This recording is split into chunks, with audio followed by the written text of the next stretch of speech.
indispensable, elle est obligatoire.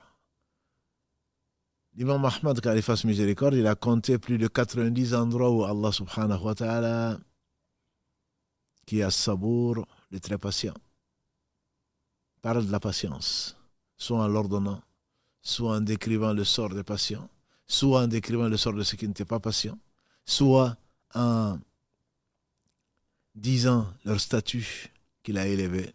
Innama yuwaffa sabiruna ajrahum bighayri hisab. Allah très certainement va combler les patients sans compter au jour du jugement dernier.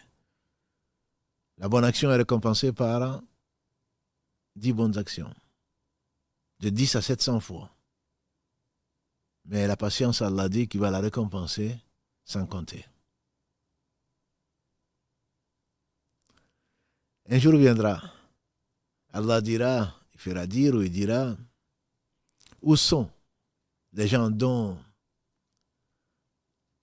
la récompense incombe à Allah? Et ils s'élèveront. Ce sont les patients. La patience, on en a besoin dans toutes les occasions, tout le temps.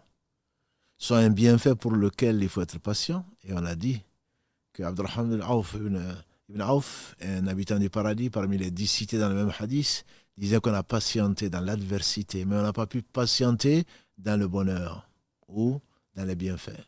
Et tout bienfait vient d'Allah.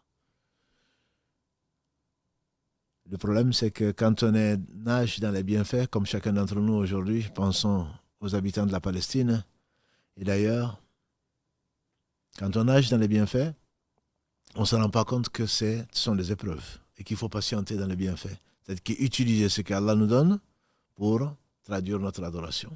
Ce n'est pas parce qu'Allah nous aime. Sinon, le paradis ne serait pas plein des pauvres. Et le prophète sallallahu alayhi wa sallam nous a rappelé, celui qui se lève au matin, sain de corps, il n'a pas de problème de santé, en sécurité, ce qui n'est pas le cas de beaucoup aujourd'hui dans ce bas monde, et qui a de quoi manger dans la journée, ce n'est pas non plus une majorité de gens parmi